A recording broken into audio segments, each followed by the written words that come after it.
We have our next weather maker over northern Mexico right now, bringing us a chance for wintry precipitation.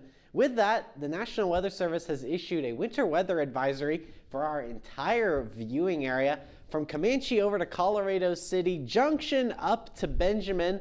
We're all potentially going to see some wintry precipitation across the area.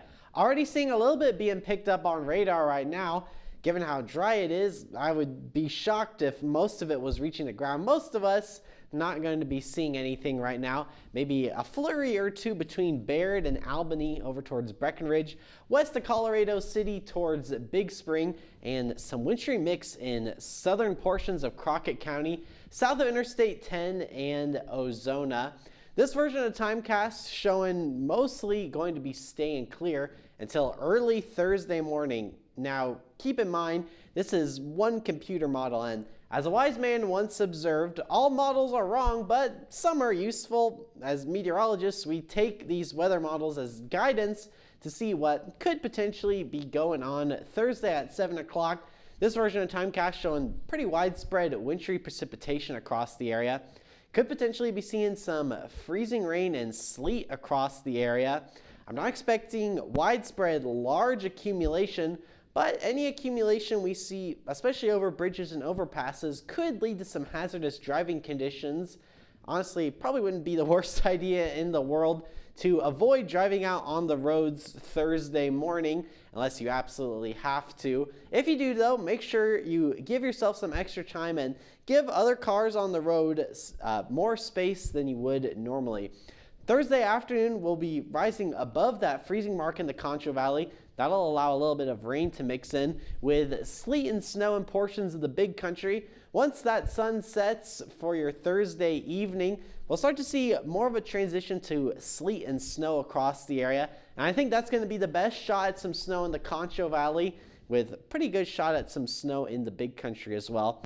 I think any accumulation going to be less than an inch. Still though, any amount could potentially lead to some problems. By Friday evening, we are going to be all clear across the Lone Star State. A pleasant Wednesday evening in the Concho Valley, a little bit of some cloud cover in downtown San Angelo after a very chilly day. Low temperature this morning at San Angelo Mathis Airport was 26 degrees. High today was 38 degrees, and we didn't get too warm today thanks to cloud cover across the area.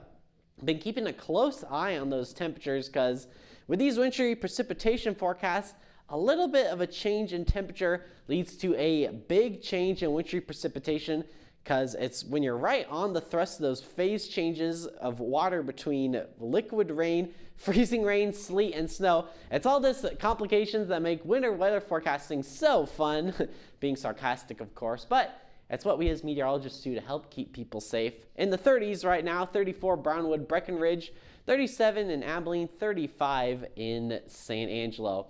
Tomorrow morning we'll be waking up right around the freezing mark, officially forecasting that high temperature of 29 in San Angelo for your Thursday morning, high of 37, and we'll have to keep a very close eye on those temperatures, see how that is going to potentially lead to some impacts across the area. Low of 29 for your Friday, high of 41. We're warming up into the weekend, thankfully, high of 54. San Angelo Saturday, high of 55 Saturday in Abilene, forecasting a high of 35 with a 70% chance of wintry mix in the Key City. Again, going to be keeping a very close eye on those temperatures. After tomorrow, though, our chances of wintry precipitation are done, and we will continue our January-like air.